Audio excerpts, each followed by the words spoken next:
longtemps cru que la technologie finirait toujours par nous mettre une claque. Un nouvel écran, une voiture venue du futur, un smartphone capable de faire ce qu'on pensait impossible quelques années plus tôt. Aujourd'hui, même lorsqu'une vraie innovation arrive, on la regarde quelques secondes avant de passer à la suivante. C'est un peu grossier, mais vous allez comprendre pourquoi. Le Galaxy Z Fold 8 change réellement de format. Ferrari bouleverse ses propres codes avec la Luce. L'intelligence artificielle progresse à une vitesse folle et pourtant, tout semble déjà normal. Alors est-ce que l'innovation est devenue moins impressionnante ou est-ce que simplement on est devenu impossible à surprendre ? Aujourd'hui, on va essayer de comprendre si la rupture existe encore ou si on a atteint un plafond de verre de la nouveauté. Bienvenue sur Bubble, le podcast où on prend le temps de comprendre ce que la tech change vraiment dans nos vies. Je suis Quentin et je suis accompagné de Rewan. Comment tu vas ? Bah écoute, je vais pas innover sur l'intro, moi ça va très bien. Chaudement aujourd'hui, Mathieu est pas là pour faire le point météo, mais on pense à lui. Il fait beau, on est bientôt en congé, on l'est au moment où vous écoutez l'épisode. Vous, la semaine prochaine, vous aurez également nos petits épisodes, 4 épisodes spéciaux qu'on a tournés en avance. Donc, exactement, ouais. Des petits trucs un peu sympas quand même, hein. Ça vous change de format d'habitude. On essaye de répondre à des questions qu'on s'est nous-mêmes posées, on écoute votre avis, on répond à vos questions. Franchement, c'est cool. On s'est régalé. C'est vrai qu'on prend pas l'habitude de sortir un petit peu de notre routine des 2 épisodes par semaine parce qu'on veut aussi à la fois parler d'actualité, c'est toujours intéressant d'être dans le feu de l'action. Ouais. Et on aime bien aussi débattre sur ce genre de sujet comme on va aborder aujourd'hui. Avoir un truc un peu plus de fond pour Un se peu poser réfléchi, des questions, ouais. débattre aussi, je trouve ça intéressant. Et puis à un moment, on a aussi envie de raconter des petites histoires, donc on va vous partager l'histoire de OnePlus à travers d'anecdotes évidemment, et puis d'autres petits épisodes bien sympas, mais on va pas vous gâcher le plaisir de les découvrir, ça sera une fois par semaine pendant tout ce mois d'août. Et si vous voulez savoir ce que c'est, il faut suivre Quentin, enfin Bubble sur Instagram. Il ne faut pas hésiter à vous abonner, à mettre les petites étoiles et tout, à nous soutenir aussi si des sujets comme ça vous ont plu et que vous voulez en voir davantage, n'hésitez pas à nous tenir informés. Hein. Et si vous avez des idées aussi, n'hésitez pas à les partager. J'en profite aussi pour vous demander d'envoyer de la force à Mathieu qui est pas là avec nous, mais il est. On en parlera de Mathieu. Je vais lui plug un truc. Ah, c'est vrai ? Ouais. En préparant le sujet, il y a un truc qui m'a fait penser à lui tout de suite. Mais n'hésitez pas à aller sur sa chaîne. Il est en train de bosser sur différents sujets là sur cet été. C'est pour ça aussi qu'il est pas avec nous. Donc on lui envoie de la force évidemment. Et nous. Parlons un petit peu de ce sujet bien sympathique, parce que pendant longtemps, certaines innovations provoquaient une réaction immédiate. Je me rappelle par exemple, on peut en parler du premier iPhone, Ouais. mais moi ce qui m'a percuté aussi, c'est la Wii. On peut aussi voir les AirPods, ou plus récemment ChatGPT, qui donnait un sentiment justement qu'une nouvelle catégorie venait d'apparaître. Oui, c'est vrai. Mais c'est rigolo que tu cites l'iPhone comme premier exemple, parce que, en fait, l'iPhone n'a pas surpris quand tu regardes la première conférence, quand il a annoncé, quand Steve Jobs à l'époque a annoncé l'iPhone, les gens ne comprenaient pas ce que c'était. Même le patron d'Orange, il me semble que c'est... Non, c'est pas Orange, pardon, c'est aux États-Unis. Verizon, c'est comme ça. Il y a 2 opérateurs, il me semble qu'ils ont bossé avec AT&T sur le lancement, mais c'était une autre marque, donc peut-être Verizon, t'as peut-être raison. Ou Vodafone, peut-être, je sais plus, un des deux. Ouais, un des deux, mais en tout cas, c'était c'est vrai il y a longtemps, que... c'était quoi, 2001 2007 2007, putain. Allez, c'est l'iPod 2001. Oui, ouais, c'est pour ça. à un produit près. Ouais. Mais effectivement, ils avaient présenté le projet et le gars a dit pas du tout, l'iPhone ça va puer la merde. Donc ils ont travaillé avec quelqu'un d'autre et ça a fait le succès. Le manque de vision. Mais ouais, le manque de nez. Si à l'occasion, vous avez l'occasion de regarder la conférence où Steve Jobs dévoile l'iPhone, en fait, il dit c'est un iPod, c'est un iPad, machin. Là, bah non, c'est un iPhone et il fait tout ça. Les gens ils sont en mode, tu sais, t'en as 3 qui applaudissent, les autres sont en mode, mais qu'est-ce qu'il raconte lui, il a fumé le vieux. Il y a beaucoup de monde qui applaudissent quand même quand tu regardes la conf. Ça met du temps à se déclencher en fait. Ouais. C'est que les gens au départ ils sont presque stun en mode, mais c'est quoi ce truc, on comprend pas comment tu peux faire tout ça dans un appareil. Et en fait, un iPod, un Internet Communicator. C'est ça. Et en fait, tu sais pas si les gens ils ont pas compris, s'ils étaient trop choqués pour avoir une réaction propre à ce moment-là, ou si tu es en mode mais la promesse, on n'y croit pas. Enfin, t'es un vendeur de tapis, tu vois. C'est vrai que quand tu prends du recul sur tout ça. Ça fait quand même beaucoup de choses dans un téléphone qui était tactile. On est en 2007, hein. On est en 2007. 2007, il y en avait encore d'entre nous, dont moi, je pense, qui tapaient sur des claviers T9 encore. Donc, pour faire un C, évidemment. tu faisais 2-3 fois, tu vois. Tu faisais A, B, C. C'était la course à celui qui avait le meilleur T9. C'est vrai, hein. C'est vrai, hein. Tu payais le SMS 10 centimes encore si t'étais sous Mobicard. Sur Énergie Mobile. Ça existe toujours. C'est vrai. SFR, bien sûr. Énergie Mobile font toujours des forfaits. Je te jure que c'est vrai. C'est fou. Énergie, il y a la Poste encore. encore.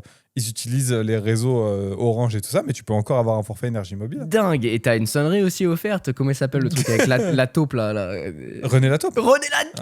Ah, putain, dingue. Et non, c'était quoi? Non, c'était Virgin Mobile que j'avais dans la tête. Virgin Mobile, détendu du mobile. Ah, Détendu, bah oui. détendu du mobile. Putain, Ah, comment je c'est suis fait mort. matraquer par les pubs. Mais Mais, donc, ouais, effectivement, c'était la belle époque. Et en 2007, il faut comprendre que les gens n'avaient pas, comment dire, nécessairement. Enfin, on n'était pas habitué au format des téléphones. C'était encore un produit qui était en train de s'inventer. Aujourd'hui, on arrive sur un espèce de lissage de l'innovation côté smartphone. On va en discuter. Il y en a qui essayent de rajouter un petit peu leur petite patte dedans. À l'époque, les formes de téléphone, la manière dont ils s'ouvraient, leur interface, il n'y en avait pas un qui se ressemblaient. Même au niveau de la même marque, tu avais des trucs qui n'avaient rien à voir. Complètement. Ouais, il y avait des concepts qui étaient un peu fous. Mais je pense que le smartphone il illustre bien justement cette difficulté à reproduire cet effet waouh, où tu vois que le smartphone il a probablement pas atteint un plafond technologique parce qu'on voit des nouveautés arriver.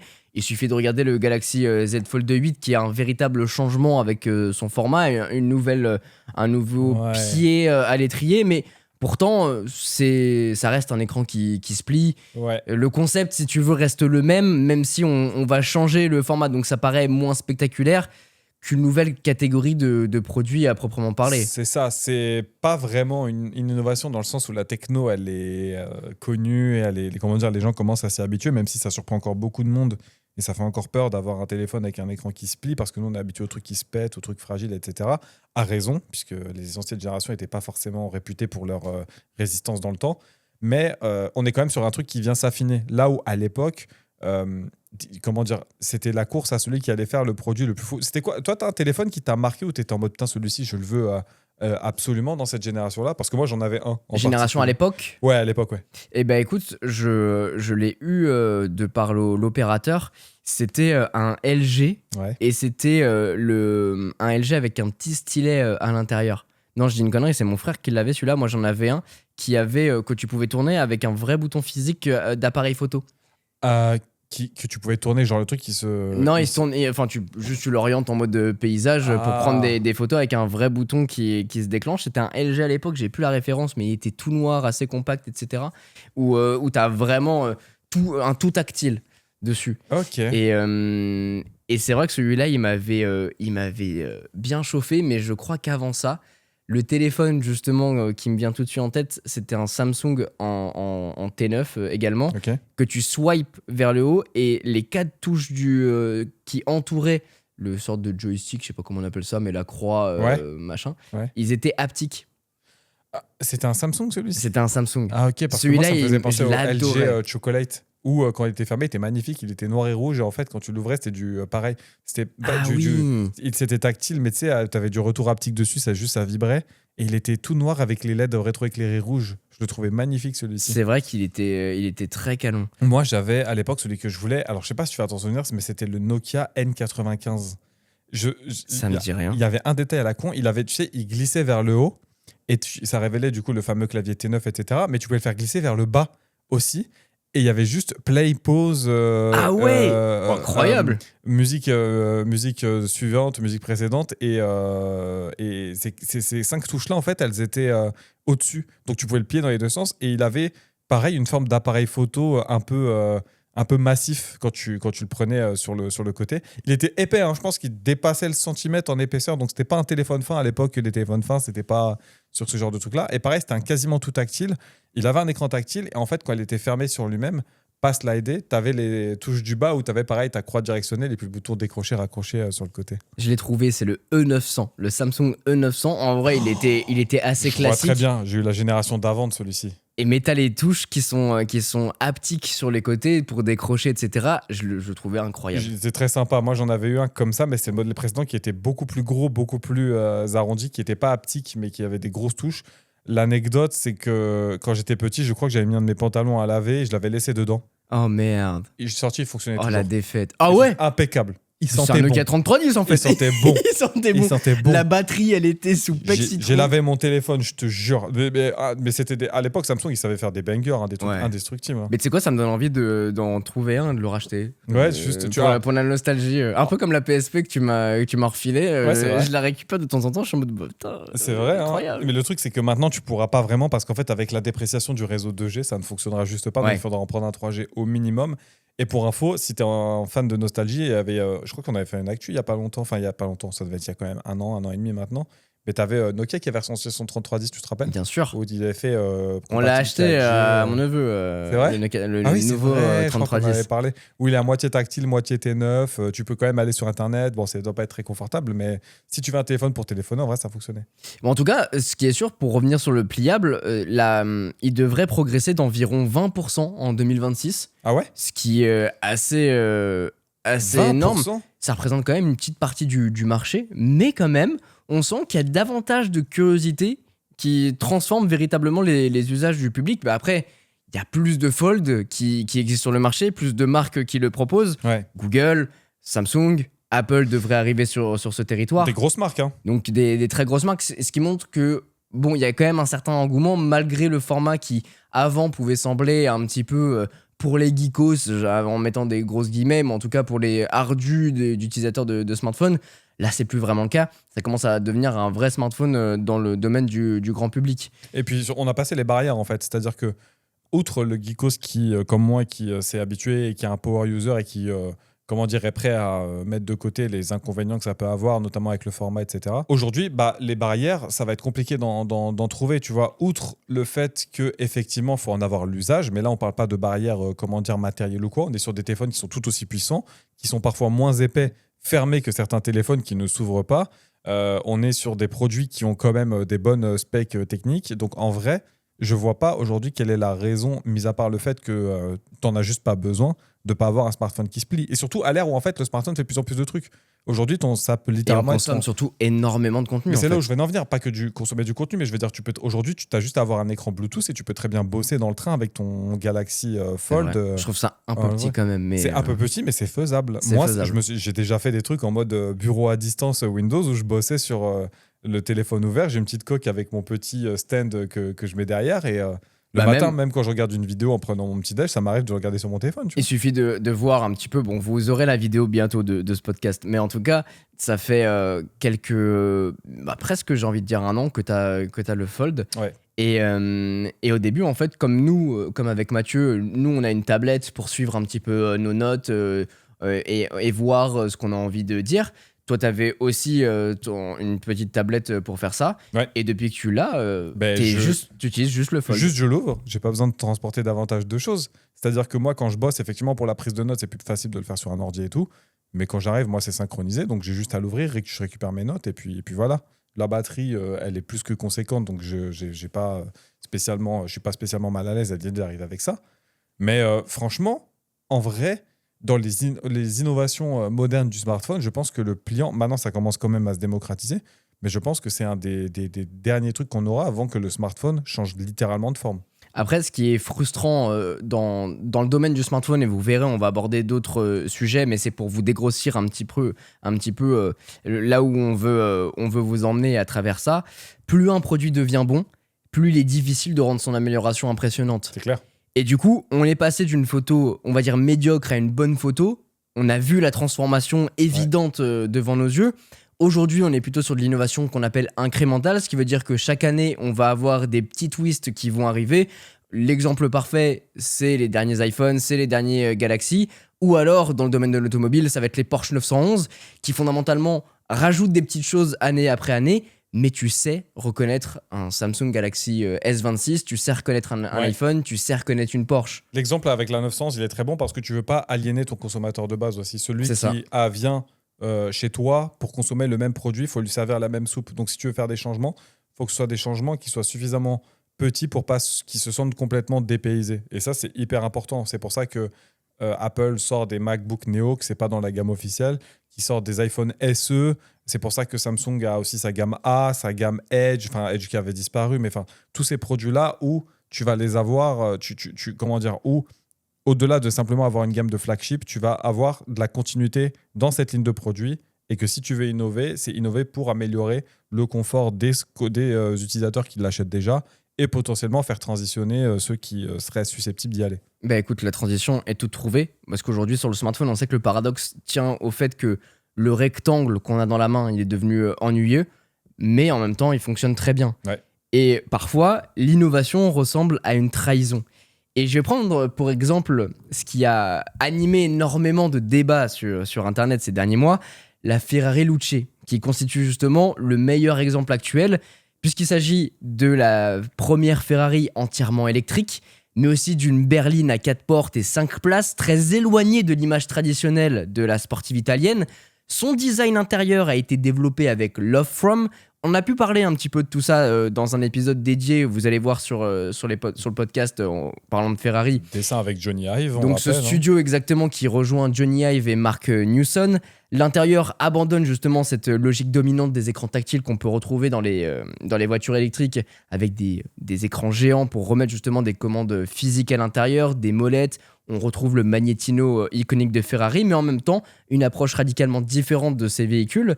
Et Ferrari a également développé une nouvelle plateforme électrique avec 4 moteurs, une suspension active, 4 roues directrices, et bref, je vous en passe.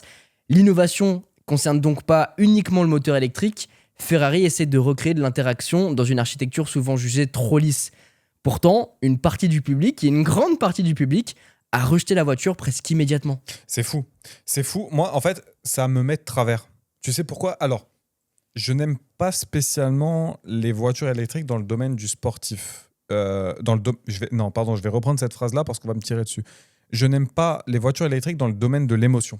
Je vais dire ça plutôt ça comme ça. C'est juste. En fait, dans la notion de l'ingénierie que tu mets dans la mécanique, dans le moteur, dans les vrombissements que ça produit, dans le fait de gérer ton allumage, de gérer la suralimentation, toutes ces choses-là qui te font ressentir le vrombissement, la notion de puissance que tu peux avoir sous la pédale, ce que la voiture te dégage, l'espèce de monstre sous ton lit qui attend qu'une chose, c'est que tu la réveilles. C'est ce que j'adore dans une voiture.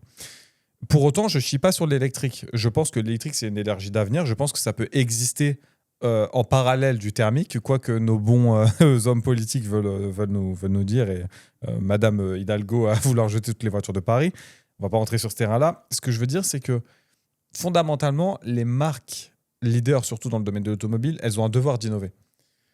Et c'est ce qu'ils ont fait avec la Luce. Et je pense que malgré tout, ça reste des prouesses techniques incroyables qu'ils ont dû faire en alliant un design très très orienté, je vais peut-être pas aller sur le minimalisme, mais des traits qui sont tirés sans être agressifs, un dessin très lisse, très arrondi, mais qui respecte malgré tout l'esprit original de Ferrari, avec des codes qui rappellent la sportivité italienne, avec les 4 feux ronds bien dessinés à l'arrière, etc. Et le fait qu'à l'intérieur, il y a quand même une volonté de garder l'esprit authentique de la voiture, avec effectivement une expérience tactile, sensorielle, sensitive, etc., qui rappelle, qui s'éloigne de la full numérisation pour justement provoquer du plaisir autrement qu'en entendant les vrombissements de la voiture. Pourquoi est-ce que j'amène ce terrain-là et que je présente la Luce de cette manière ? Parce que personne n'a gueulé quand ils ont fait un putain de SUV sportif. Pourquoi ? Parce qu'il y avait un V12. Mais pourquoi vous gueulez ? Ouais, mais ça reste un V8. SUV. Non, je crois que c'est un V12. Je crois que c'est du V12. Le Puro Sangré, là, vous êtes où, là, ceux qui gueulaient ? Ça a bien gueulé quand Porsche, ils l'ont fait, qu'ils ont sorti le Macan. Tout le monde en a acheté. Ok ?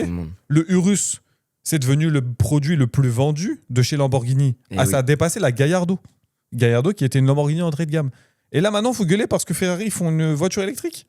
Je dis, faut être cohérent. Moi, si vous voulez gueuler sur le fait qu'ils essayent d'inclure de la sportivité dans un form factor qui n'a rien à voir avec la sportivité. Je trouve que c'est ce qui rend cet exemple ultra passionnant, parce que la haine perçue pourrait justement être la preuve que Ferrari a proposé une véritable rupture. Mais je pense qu'en fait, tout le monde chie dessus parce que c'est les premiers à le faire pour une marque aussi iconique. Je module parce que Porsche le fait avec les Taycan, mais différent et pas le même segment de prix quand même. C'est ça. Là, sur Ferrari, tu es sur quelque chose d'exclusif. Encore une fois, ceux qui gueulent, c'est pas ceux qui l'ont acheté, parce que comme d'hab, les voitures, elles sont déjà vendues avant même que vous ayez connaissance du véhicule. Ferrari a indiqué être satisfaite des commandes et aurait atteint très rapidement son objectif commercial prévu pour 2026. Sans déconner, c'est Ferrari quand même, t'inquiète pas, les gens ils les achètent, et puis t'inquiète pas que ça va se revendre plus cher que ce que ça s'est acheté, même s'ils ont des clauses, ce genre de trucs là quand tu les achètes. Tu penses qu'une marque, elle peut innover sans abandonner une partie de son identité ou pas ?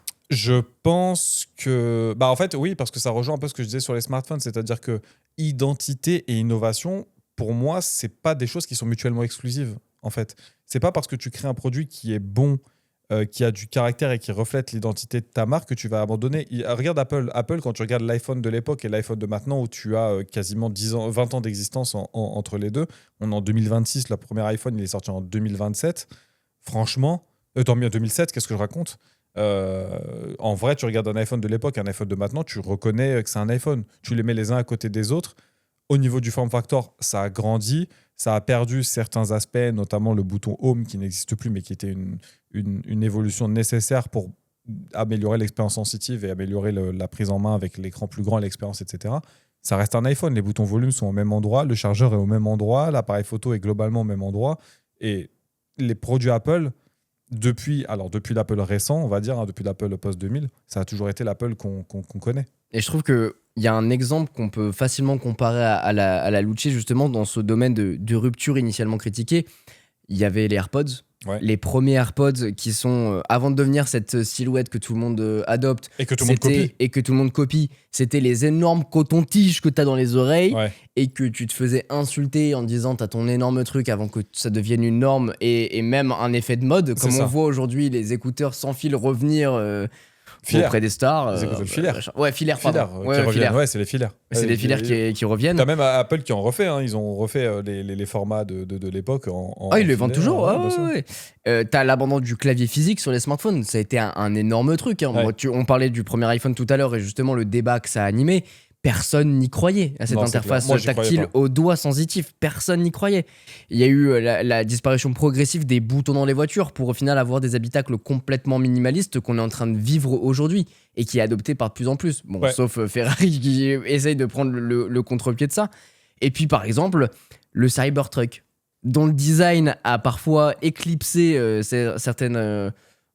adoption industrielle, et on le voit dans certains pays, il peut pas sortir, mais ouais, c'est juste parce que là pour le coup tu découpes quelqu'un si tu le regardes. Là tu découpes quelqu'un. Là il y a des notions de sécurité quand même dans le truc. Exactement, mais quand même je trouve qu'il a amené une certaine prouesse industrielle qui est forte pour un prix aussi bas, quoi. Ouais, après le Cybertruck, l'exemple il est intéressant parce que c'est de l'innovation, mais c'est de l'innovation plutôt axée sur justement le fait de bousculer les codes plutôt que d'essayer de les garder. En fin de compte, c'est on est Tesla.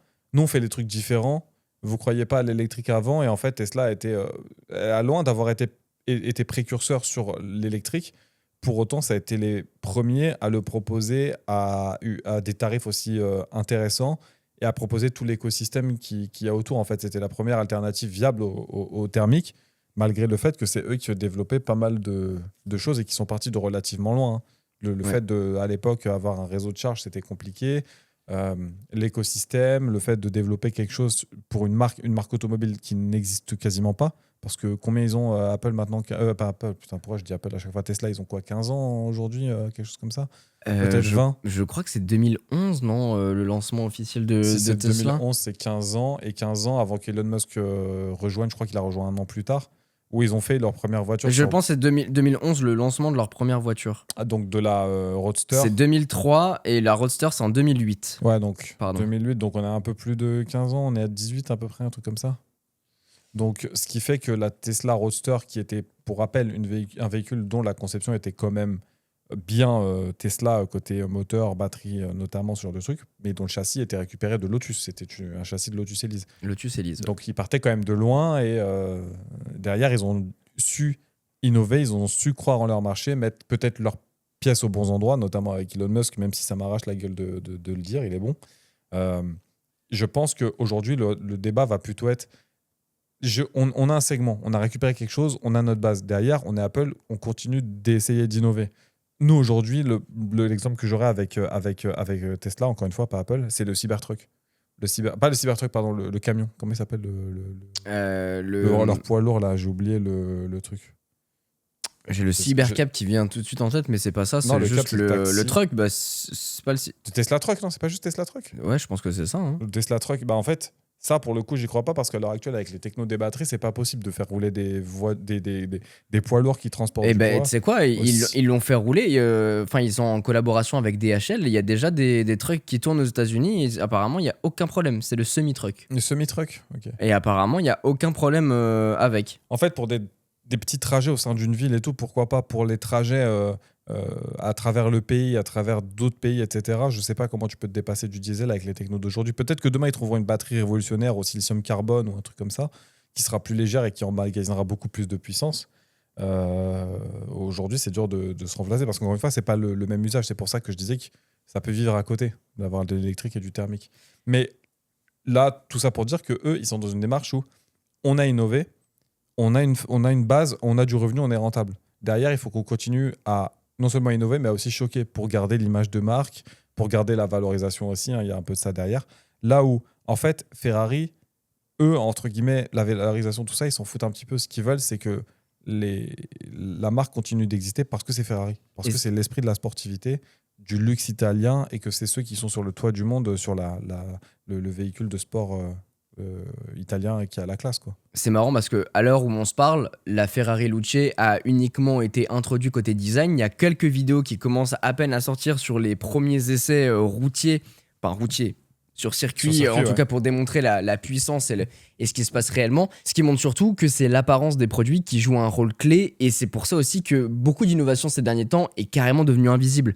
On reconnaît la silhouette, on reconnaît un écran, on connaît les couleurs, les fiches techniques. Tout ça se compare avec les générations précédentes. Ouais. Et pendant ce temps, l'innovation justement va se déplacer plutôt sur les matériaux, sur la miniaturisation, sur les méthodes aussi de fabrication pour faire baisser les coûts, mais aussi les logiciels et les interfaces. C'est hyper important. Et que ce soit à travers le smartphone, on parlait du Fold 8, qui doit prouver de par son interface qu'il est devenu pertinent avec des vraies fonctions qui viennent se rajouter. Au-delà du nouveau format, il faut aussi qu'il soit pertinent à l'usage, sinon il ne sert à rien. Dans l'automobile, on voit très bien qu'avec la Luce, ils ont essayé de rendre imperceptible cette coordination entre le moteur, la suspension et les roues directrices, et aussi le logiciel, puisque c'est une voiture électrique, pour redonner du plaisir. Apparemment, on aurait justement ces petits feelings avec un bruit directement du moteur électrique qui est amplifié dans la voiture et à l'extérieur, même des palettes au volant. Alors à voir évidemment ce que ça donnera, mais l'idée c'est de retrouver du plaisir sur une voiture Ferrari qui n'a pas de moteur et donc potentiellement qui n'a pas cette âme dont tu parlais, les vrombissements, les vibrations que tu as à l'intérieur. C'est un truc évidemment qu'on n'a pas dans une Tesla et que potentiellement Ferrari aurait retrouvé.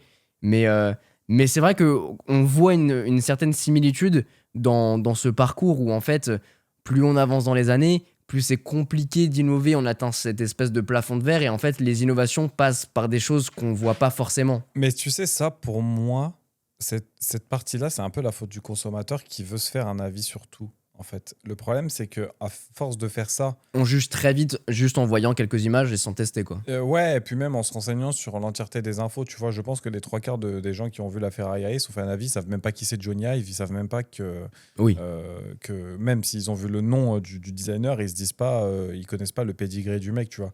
Je veux dire, le fait que tu même pas les informations relatives à la performance de la caisse et que les gens se soient déjà fait un avis juste sur la gueule qui est là, je trouve ça assez fou. Après, on a le droit de ne pas aimer, hein. Chacun a ses préférences et il y en a beaucoup qui disaient oui, mais si cette voiture avait une gueule de Ferrari 488 par exemple en mode moderne, ça aurait été plus pertinent. Oui, mais c'était le choix aussi de Ferrari d'imposer une rupture dans ce sens et en imposant leur première voiture avec 5 places à l'intérieur. Et surtout, il y a aussi un souci technique, évidemment, avec les batteries, le fait qu'elles sont au sol, hein, le moteur il n'est pas à l'avant ou à l'arrière, les batteries sont au sol avec les moteurs qui sont disposés à gauche à droite. Mais donc du coup, en termes d'aérodynamisme, en termes de puissance, il va falloir... De répartition du poids, tu as tout un tas de contraintes qui sont différentes d'un véhicule thermique. Ouais. C'est ça. Et tu vois, en fait, mon point, c'était de dissocier la partie, l'appréciation personnelle et en fait l'effet de masse. Tout le monde dit que la Ferrari elle est éteinte, donc tout le monde va dire que la Ferrari elle est éteinte parce qu'on veut tomber dans le moule. Et en fait, je comprends les sociétés qui se disent on va sortir quelque chose, on a de la visibilité, on fait des lancements qui sont hyper contrôlés pour avoir une vague d'avis de gens qui s'en foutent de l'automobile, qui veulent juste faire un post LinkedIn ou qui veulent faire des articles putaclic pour faire réagir et encourager ce truc-là. Et en fait, ça n'encourage pas l'innovation. Parce que plutôt de le dire, de l'analyser, de le tester et de se faire un avis objectif après coup qui peut être constructif et aider à développer les trucs, on court directement sur le « Ah, c'est une voiture de riche, j'aime pas, c'est plus Ferrari, il n'y a plus de moteur thermique, ça va plus faire vroom vroom, etc. » Ouais, t'as raison. Et je pense que c'est une responsabilité collective aussi de se dire je suis pas la cible, je comprends pas ce qu'ils ont voulu faire, mais ça reste mon avis. Peut-être que quelqu'un va me prouver que j'ai tort par A plus B, tu vois. Même si on ressent une trahison, essayer d'écouter ce que les gens qui ont réellement testé leur partager l'opinion et se faire un avis à partir de ça, par exemple. Et en fait, ça se trouve, demain, tout le monde va sauter le pas et peut-être que c'est Ferrari qui l'a fait en tant que bonne marque, qui a du rayonnement, etc. Ouais, tête de gondole, quoi. On n'est pas, un peu comme ça, ouais. On n'est pas à l'abri que Lamborghini ait un truc dans les cartons. On n'est pas à l'abri que Pagani en ait un, même si Pagani fabrique pas ses propres moteurs. Ils n'ont pas la force pour faire ce truc-là. Peut-être Koenigsegg. C'est Mercedes, je crois. Ouais, c'est des moteurs AMG, ouais, tout à fait. Tout ça pour dire, en fin de compte, ces marques qui sont aussi visibles et qui ont besoin, je pense, de garder une certaine cohérence dans leur gamme, c'est compliqué mais nécessaire pour elles d'aller vers des choses qui sont en dehors des sentiers battus. C'est presque une responsabilité en fin de compte. Et tu prenais l'exemple, tiens, c'est un peu marrant, tu prenais l'exemple de se dire, peut-être que si il y avait sorti en mode F430 Spider, personne n'aurait gueulé. Je suis en mode, bah oui, mais t'en aurais qui aurait gueulé tout pareil. Oui. En mode, vous refaites une F430 Spider et vous retirez son moteur légendaire, machin. Oui, il y aurait toujours eu des gens qui seraient là pour gueuler. Autant faire une nouvelle, et moi ça me fait un peu chier, tu vois, quitte à tenter un truc, autant aller jusqu'au bout de l'idée. En fait, d'autant qu'en fait, ce que les gens ont du mal à comprendre, c'est que c'est juste un produit parmi tant d'autres. Ouais. Ferrari sort la Malfi à côté, Ferrari sort la SF90XX à côté, enfin je veux dire... C'est ça. Moi, tu sais, pour un exemple, je te parlais tout à l'heure de la partie émotionnelle. J'ai eu la chance d'aller assister au Grand Prix de F1 de Spa-Francorchamps il y a pas très longtemps. C'était incroyable, mais il y a un truc qui m'a fait un peu tiquer, qui m'a rendu un peu triste. Il faut savoir que dans ces événements-là, tu n'as pas juste les F1 qui tournent, tu as de la F2, tu as de la F3, tu as même parfois des démonstrations. GT. Alors, tu as des GT, effectivement, tu as des Porsche. Là, en l'occurrence, tu avais des GT3 RS avec la Porsche Mobile Super Cup ou un truc comme ça. Tu avais les formules historiques, donc tu avais des vieilles Formule 1 d'époque jusqu'à les plus vieilles, je crois que ça allait jusqu'à 79 ou un truc comme ça qui tournaient. Et en fait, les F1 étaient celles qui faisaient le moins de bruit, alors que paradoxalement, c'est celles qui embarquent le plus de techno et qui sont les plus puissantes. Ouais. Et ça, c'est peut-être la partie qui m'a fait un peu chier, tu vois. Aujourd'hui, je pense que quand tu vas voir ce genre de performance, tu vas pas que pour la vitesse et la puissance brute, tu vas aussi pour ressentir des trucs. Pour la démonstration, pour l'expérience. Ouais, pour ressentir des choses. Et en fait, le fait que ce soit les caisses qui fassent le moins de bruit devant des F2 ou des F3, ça m'a fait un peu chier, tu vois. Et j'étais en mode, là, je pense que la prouesse, elle est intéressante, mais c'est mal exécuté. La répartition thermique, électrique, avec les mecs qui perdent de la vitesse en ligne droite, tu vois, comme au début de la saison, ça m'embête un petit peu le fait que ce soit plus un jeu de gestion de la batterie plutôt que ce que ça a été avec plutôt la gestion de ta conso, de ton essence, de la manière dont la course peut se passer. Ouais, cette année, c'est beaucoup plus technique dans la tête du pilote qui doit anticiper vachement de choses, gérer la batterie, sa propre batterie et aussi celle de l'adversaire. C'est ça. Donc après, c'est vrai que les réglementations ont pas mal évolué et ça évoluera au fur et à mesure. Bien sûr, c'est une On étape sait de transition. que le V10 est sur la table pour 2028-2030. Donc on verra comment ça va évoluer. C'est ça. Et juste pour terminer sur le point de la F1, derrière, tu as tout un tas d'innovations incroyables qui sont arrivées dans les sports auto, qui sont retrouvées sur les voitures de ville. Pour Bien sûr. Ceux qui ne le savent pas, le frein à disque qu'on a aujourd'hui, c'est Jaguar qui l'a inventé aux 24 heures du Mans. Tout le monde s'est foutu de leur gueule en mode c'est quoi leur truc de con et tout. Ils arrivaient tellement fort dans les virages. Ils pouvaient piler au dernier moment. Les autres, ils avaient leur frein à tambour de con là. Ferrari, leur première boîte automatique, tu sais comment elle s'appelait ? La boîte F1. Ah bah oui. En fait, ils avaient juste mis un petit robot qui faisait le mouvement de la boîte de vitesse et qui débrayait en vrai automatiquement. Mais la première boîte, c'était une techno issue de la F1. Voilà. À côté de ça, on voit aussi des marques comme Google qui a annoncé pour l'automne 2026 des lunettes développées avec Gentle Monster et Warby Parker. Il y a aussi un paradoxe intéressant. plus le design réussit à rendre une technologie naturelle dans un produit atypique, enfin, je veux dire pas du tout atypique, justement, un produit conventionnel qu'on peut retrouver n'importe où, moins celle-ci paraît innovante. C'est marrant quand même. En fait, ouais, mais c'est peut-être la partie la plus intéressante du débat, c'est que si la technologie, elle répond à un vrai besoin, elle aura peut-être même tendance à s'effacer, à être tellement agréable qu'en fait, tu la remarques plus. C'est ce que, en fait, pour moi, c'est justement l'étape ultime de la technologie. C'est un truc qui vient s'intégrer tellement naturellement que tu penses même plus au fait qu'elle existe. C'est-à-dire que tu l'utilises, mais c'est même pas que tu l'utilises, c'est qu'elle existe. Tu penses que pour les gens, ce serait pas frustrant justement que tu aies une innovation qui n'est pas reconnue finalement? Il y a beaucoup qui adorent l'effet waouh, le m'as-tu vu, les trucs comme ça, en disant regardez, j'ai le nouvel iPhone 17 Pro, il est orange, il faut le voir, tu vois. C'est vrai, ouais. Alors, je pense que en fait, mon avis là-dessus, ce serait que ça me ferait chier d'avoir une technologie qui vienne m'augmenter à un point où j'arrive même plus à m'en passer. Ça, ce serait un bon point. Alors qu'en vérité, je veux dire, tu me retires mon téléphone, moi je suis dépeuplé, hein, ça y est, je peux plus rien faire. Je dis pas l'IA. Il est où mon même? Il est où mon même? Mais ouais, je te jure, c'est vraiment ça. Mais je suis quand même quelqu'un qui vit pas mal avec le téléphone, qui s'en sert pas mal pour bosser et tout ça. Tu me le retires demain, dès que j'ai besoin de la moindre info, ça va être un peu compliqué d'aller la chercher. Je suis pas certain que j'aurai les livres chez moi, quoi. Pour autant, je sais pas si tu me poses une colle en fait. Il y a le côté m'as-tu vu, mais pour moi, ça s'applique pas au cas d'usage de la technologie ultime en fait. La technologie ultime, c'est celle qui est tellement naturelle que comment dire, savoir qu'elle existe, c'est même pas un débat. Elle existe pour répondre à un besoin et pas pour nourrir un espèce d'ego trip ou de narcissisme. Tu vois, c'est pas un truc de m'as-tu vu. Là, pour moi, c'est plutôt un statement, je sais pas comment dire en français, une déclaration, un statut. C'est un statut, ouais. Ouais, c'est ça.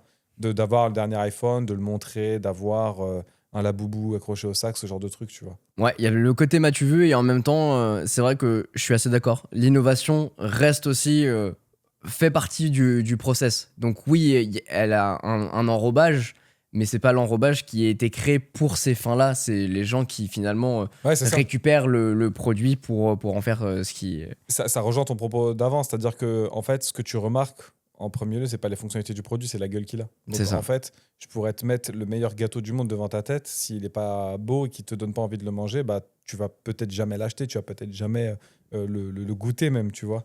Il y a un truc qui pourrait éventuellement répondre à la question de cet épisode par rapport à la surprise de l'innovation et qu'on voit de plus en plus. C'est pas anodin et ça fait des années qu'on le vit, mais c'est qu'on découvre presque tous les produits avant même leur sortie. Je parle des produits technologiques, on peut parler de smartphones, on peut parler d'autres choses, mais on a avant un keynote qui va annoncer ce fameux produit, on va avoir des rendus, des maquettes, on va avoir des fuites de composants. Le prochain iPhone illustre bien ces trucs-là. On a pu faire une bulle de la semaine justement parlant de quelques fonctionnalités qui arrivent. Au final, au moment de l'annonce officielle, le public découvre plus vraiment le produit, il vérifie si les rumeurs sont exactes. C'est pas faux. Après, tu penses que c'est un problème ça pour toi ? Alors, parce que moi, il y a des stratégies quand même qui sont faites pour aussi créer la hype autour du truc. En mode, il y a des leaks, c'est pas du tout des leaks, c'est juste de la fuite d'infos mais contrôlée pour créer un engouement, tu vois. Je suis assez d'accord et en même temps, je pense que tout n'est pas contrôlé. Il y a... À mon avis, je pense qu'il y a 70% des fuites qui sont pas contrôlées. Okay. Et c'est marrant parce que, et c'est là que je voulais faire un plug à Mathieu. La semaine dernière, ou il y a 2 semaines, je sais plus, on est allé découvrir les nouveaux produits de Samsung. Okay. Donc j'embarque Mathieu avec moi, on se met dans la salle où il y a la conf, où on parle des produits. Moi, je suis là, je prends des notes sur les différents slides des différents produits, etc. Et Mathieu à côté, ses notes étaient déjà complètes. Le mec avait basé ses notes sur les rumeurs, 90% de ses notes étaient vraies. Et du coup, Mathieu, il avait déjà toutes les infos. Et du coup, il avait déjà toutes les infos. Conférence. Exactement. Et il a juste posé des questions sur les points, finalement, qui lui semblaient un peu étranges ou qui voulaient confirmer certains trucs. Ou alors, il y a eu des petites découvertes. Mais il avait déjà tout prévu. Il aurait pu présenter la conférence à sa place. Exactement. C'est exactement ça. Putain. Donc, c'est quand même fou à quel point les rumeurs sont tellement poussées que... Alors, il y a des numéros c'est pas des numéros, c'est des... j'ai oublié le mot. Il vient de m'échapper. Ouais, voilà, il y a des séries qui sont moins sujets à certaines rumeurs Il n'empêche qu'on voit qu'il y a quand même une grosse tendance où, à chaque fois qu'une nouvelle présentation va arriver, on a une liste énorme de rumeurs plus ou moins vérifiées, parce on sait que dans certains domaines, il y a des acteurs qui sont plus ou moins proches de la marque et Bien donc sûr. du coup qui Qui vont ont plus ou moins potentiellement d'insight et tout, ouais. confirmer. Mais c'est vrai que parfois on est sur une démonstration qui peut être spectaculaire parce que l'événement l'est et parce que on attend quand même, on est surpris en fait d'avoir un petit peu plus ou d'avoir un design qui va changer. Tu vois, même si on savait que les rumeurs confirmaient un iPhone Air, j'étais quand même content de le découvrir, surtout dans une forme qui est chouette. Ça sera peut-être le cas sur l'iPhone Ultra, dit Ultra, Ouais. qui est le pliant d'Apple. Mais aujourd'hui, on a quasiment toutes les specs de cet iPhone Ultra. Est-ce qu'on sera vraiment surpris en septembre quand il sera annoncé? Limite, on est déjà déçu parce que ça fait 6 mois, 1 an, 2 ans qu'on entend parler de l'Ultra. Et quand il arrivera, on dira ouais, bon, bah, il est là, quoi. Oui, c'est ça, ça va être la folie pendant peut-être une semaine entre la keynote et le moment où les gens l'auront dans les mains. Et puis après, en fait, ça deviendra presque normal. Je vois ce que tu veux dire. Pour autant, alors, en fait, tu as un aspect pour moi qui est lié justement à l'engouement général, donc la hype autour d'un produit et tout, mais c'est pas forcément lié à l'innovation. C'est Oui. juste la course à est-ce que l'info que j'ai récupérée, que j'ai eue, elle est vraie, et plutôt à qui va la sortir le plus vite, parce qu'en fait, c'est même pas question d'innovation, c'est même juste confirmer le fait que ce que tu as entendu est quelque part correct. Et pour moi, c'est un truc qu'il faut séparer l'innovation de la hype, de l'engouement pour un produit, parce que tu peux avoir un produit qui sort, typiquement confirmer les différentes specs du prochain iPhone, si un iPhone 19, pourquoi pas. Pour autant, tu peux n'avoir absolument aucune innovation dedans. Comme tu as dit, c'est de l'innovation incrémentale. Ça veut dire qu'ils vont te dire oh, c'est l'iPhone le plus puissant à ce jour. Oui, comme l'iPhone 18 l'était, comme le 17, comme le 16, comme le 15 et comme tous ceux avant. Il y a forcément une meilleure autonomie. Tu auras une puce qui sera un peu plus puissante. Tu auras peut-être un écran qui sera un peu plus beau. Tu auras, je sais pas, un appareil photo qui prendra des encore plus belles photos. Et puis voilà, quoi, ce sera le même iPhone comme d'hab. Et en fait, c'est là où, pour moi, tu as un autre aspect dans ce truc-là qui est le fait que est-ce que le jeu il envoie la chandelle, c'est-à-dire en fait à force d'annoncer des trucs en disant le plus et de le faire le coup tous les ans, est-ce que tu peux réellement avoir de l'engouement pour un produit? Est-ce que tu peux réellement espérer que le produit innove? Parce que innover, ça part de créer quelque chose qui n'a pas été vu, de surprendre, tu vois. C'est pas juste de l'amélioration, l'innovation, c'est un bousculement presque. Quand Apple a essayé de faire ça avec le Vision Pro, est-ce que tu penses... Pour toi, ils ont innové avec le Vision Pro ou pas? D'ailleurs, c'est pas une question que je t'ai posée. Ouais. Ouais.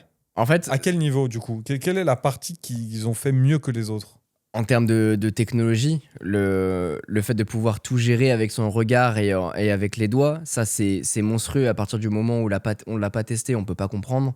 Le scanner de l'iris, c'est Ouais. un petit détail, mais c'est quand même, même si on peut pas réellement le mettre sur un iPhone, c'est quand même une prouesse. Il Ouais. analyse vraiment ton scanner rétinien pour pouvoir déverrouiller. On est dans un film. Ouais. Mais c'est vrai que le fait de se plonger dans un casque, c'est quelque chose qu'on a déjà vu avec beaucoup de marques. Mais le fait de l'utiliser de cette manière, c'est là qu'ils ont réussi à changer l'usage. Le problème, c'est le prix, c'est aussi le poids, c'est aussi l'autonomie. C'est Il y a le cas plein de d'usage. facteurs qui viennent empiéter et bousiller un peu l'expérience. Et après aussi, en termes d'usage, moi personnellement, c'est un casque que j'adore, que j'ai énormément apprécié utiliser à certaines fins, notamment le divertissement pour regarder des films, etc.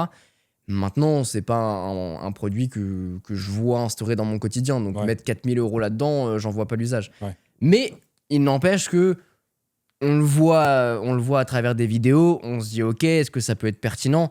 Mais c'est vrai qu'à partir du moment où t'as le nez dedans, les yeux dedans, et que tu commences à regarder à gauche à droite et que les applications commencent à interagir avec ton regard, qu'en cliquant alors que t'as les mains posées sur les genoux, tu vas pouvoir faire des interactions avec l'expérience, l'UI et l'UX. Ça, franchement, ça m'a bluffé. Ça, l'innovation pour toi, elle est vraiment dans l'expérience. Elle est C'est-à-dire dans que l'expérience. autant ils ont rien révolutionné sur la partie euh, hardware, logiciel, etc. Mais c'est juste qu'ils sont tellement perfectionnés le truc et étudié la manière dont tu peux t'en servir que ça constitue une innovation. Ouais, après, en termes de design, ils sont aussi allés plus loin que ce qu'on voit traditionnellement.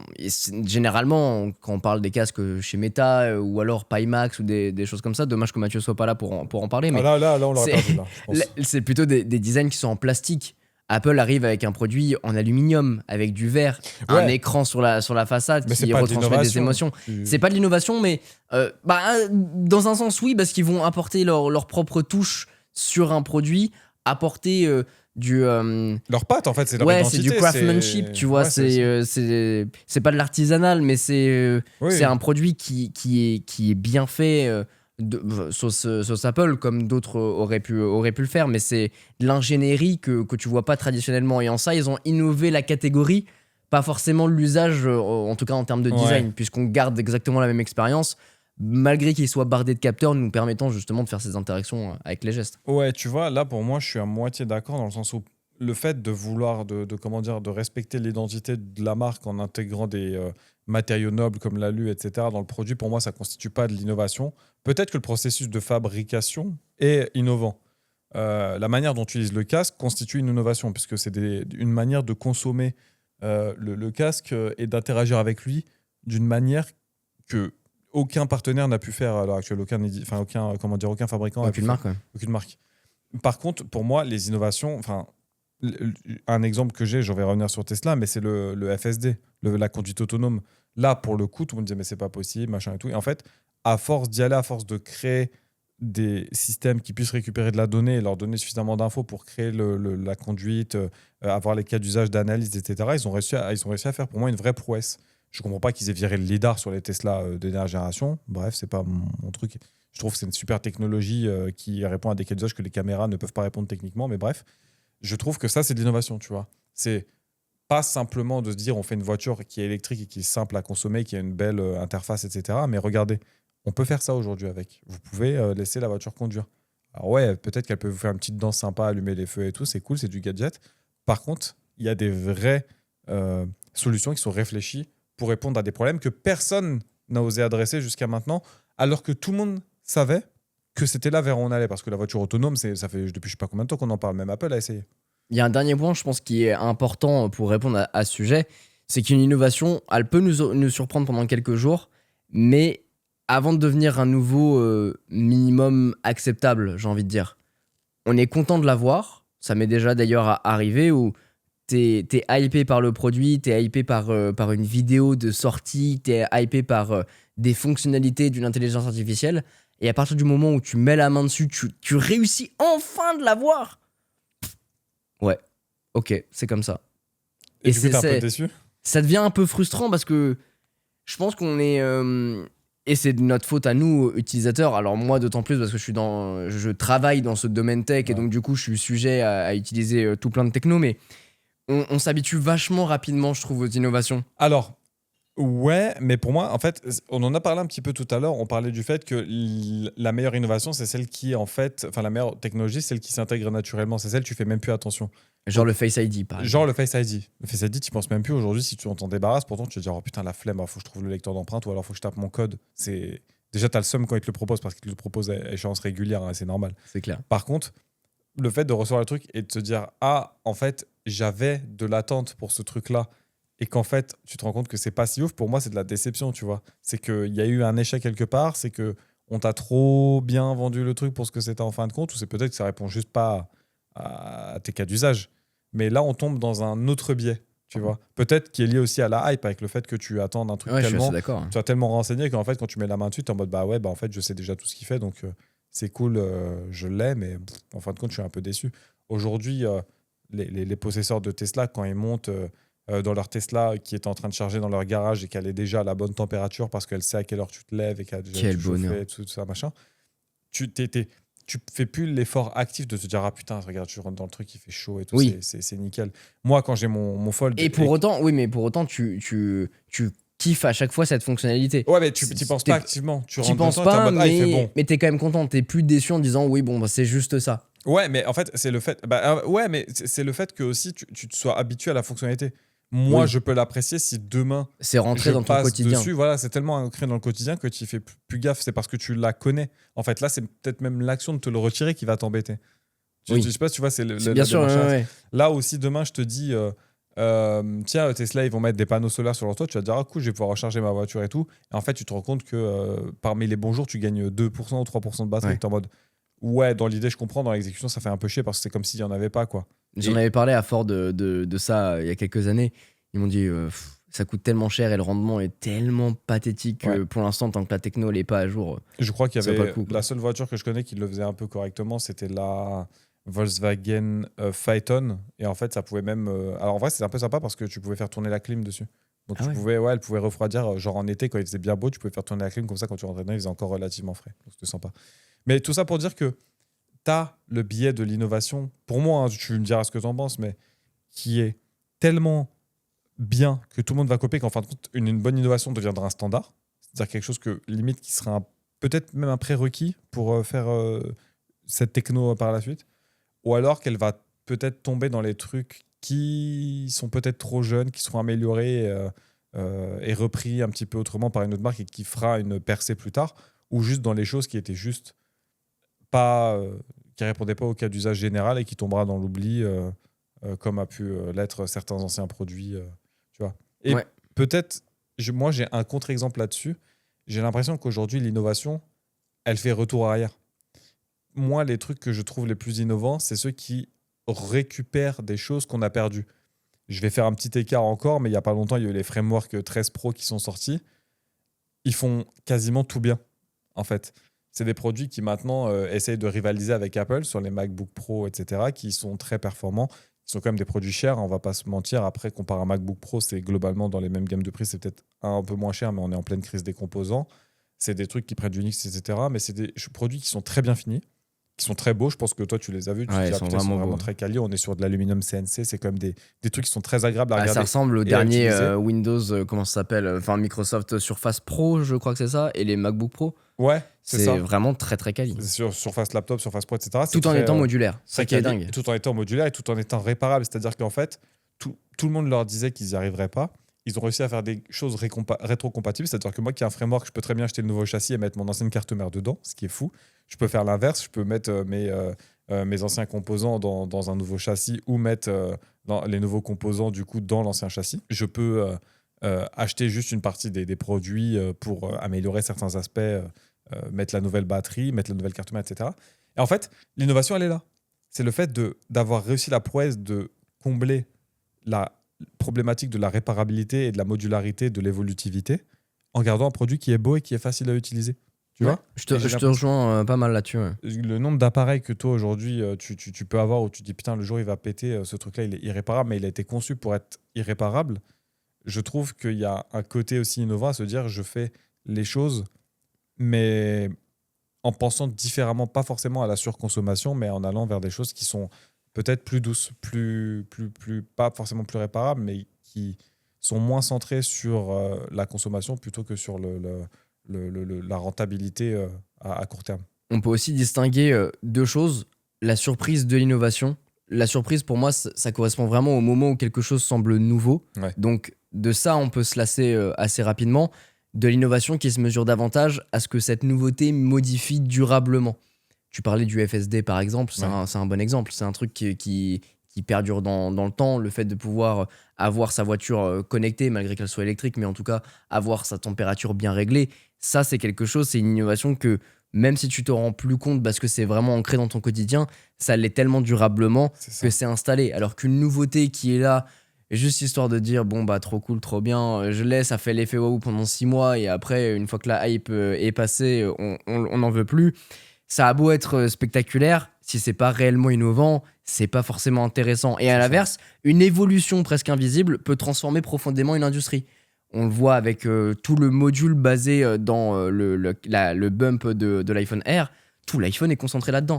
Et les gens, j'ai l'impression que les gens ont encore du mal à le conscientiser parce que c'est un produit qui reste très peu grand public, soyons honnêtes.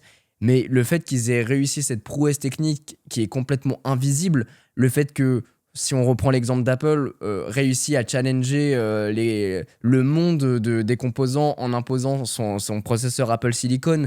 Aujourd'hui, avec les petits processeurs que on n'a pas forcément conscience, mais la C1X et la, je sais plus comment elle s'appelle, la N1, mais en tout cas les puces de connectivité qui ont complètement chanté le travail de Qualcomm avec eux. Ouais. Tout ça pour récupérer un petit peu leur propre souveraineté. Ils sont limite autosuffisant Ouais, sur c'est ça. beaucoup de parties. Ils maîtrisent complètement le hardware et le software maintenant. Ouais. Je trouve ça vraiment dingue. Et c'est un plan à long terme et qui leur permet d'avoir une grande latitude sur ce qu'ils font. Donc ouais, on peut vraiment être surpris, je trouve, par une innovation. Le plus difficile reste tout de même le fait de rester suffisamment longtemps pour comprendre ce qu'elle change réellement dans notre vie. Et pour moi, tout ce qu'on se dit sur l'épisode, c'est que globalement, tu peux être face à une innovation sans savoir que c'est une innovation. Oui. En fait. C'est-à-dire que tu peux avoir un effet de surprise sur lequel tu vas te lasser, comme ce que tu disais, comme certains avec... je sais pas quel exemple on pourrait sortir de ce truc-là, mais pourquoi pas le Rabbit Air1 de l'époque. Air1. C'était Air1. le R1 du coup si tu prononces à la française, mais c'était boîtier en mode, c'était la hype de fou, les gens l'ont reçu, on dit en fait c'est à chier globalement. Ouais.